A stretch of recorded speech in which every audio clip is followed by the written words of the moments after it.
You haven't had water all day. Your lips are cracked. Your throat feels like sandpaper. Then, through the trees, you finally spot a pond. You sprint toward it, but the experienced hunter beside you grabs your shoulder and says, "Don't drink that." You freeze.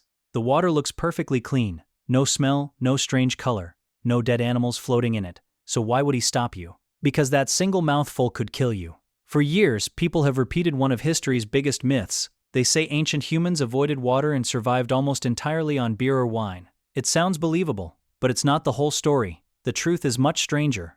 Ancient people did drink water. In fact, they depended on it every single day. The real challenge wasn't finding water, it was figuring out which water wouldn't kill you. Imagine living thousands of years ago. There are no laboratories, no microscopes, no water filters, no chlorine, no bottled water. You have never heard the words bacteria or virus. To your eyes, a muddy pond and a crystal clear lake might look exactly the same, but one could keep you alive. The other could leave you violently sick within days. Your ancestors couldn't see microscopic dangers, so they learned by watching. They noticed that villages became ill after drinking from stagnant pools.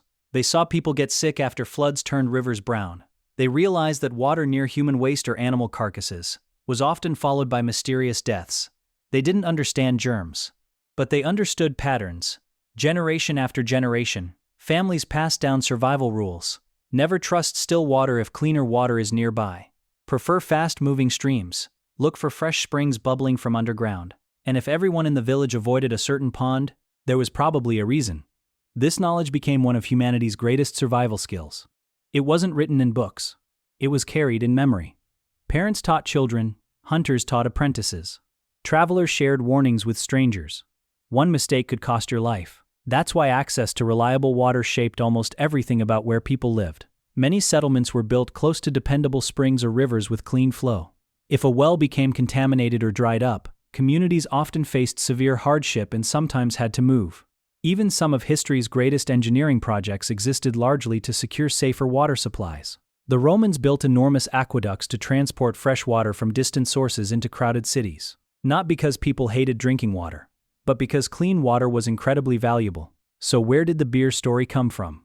Surprisingly, there is a grain of truth behind it. In many places, people regularly drank weak fermented beverages. But these drinks were nothing like modern beer.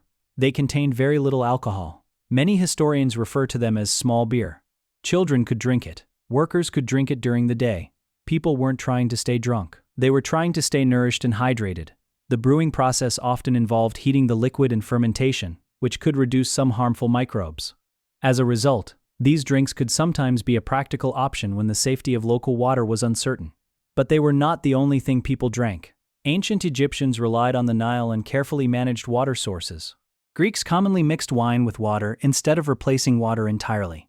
Across countless societies, fresh water remained essential for survival. In reality, ancient humans spent enormous effort identifying safe water.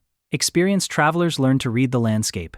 Mountain springs were prized. Clear streams flowing over rocks were often preferred. Even the taste and smell of water could influence whether someone trusted it. The difference between a good source and a bad one could determine whether an entire family survived the season. Think about how different your life is today. You walk into your kitchen, turn a handle, and perfectly treated drinking water appears in seconds. You don't stop to wonder whether invisible organisms are waiting inside your glass. You simply drink. For your ancestors, every sip required judgment. Every journey required planning. Every unfamiliar river carried uncertainty. The biggest myth isn't that ancient people drank beer. It's that they avoided water. They didn't. They just respected it. Because thousands of years before anyone discovered microbes, humans had already learned one unforgettable lesson. The clearest water isn't always the safest. And sometimes the smartest thing a thirsty person could do was walk away.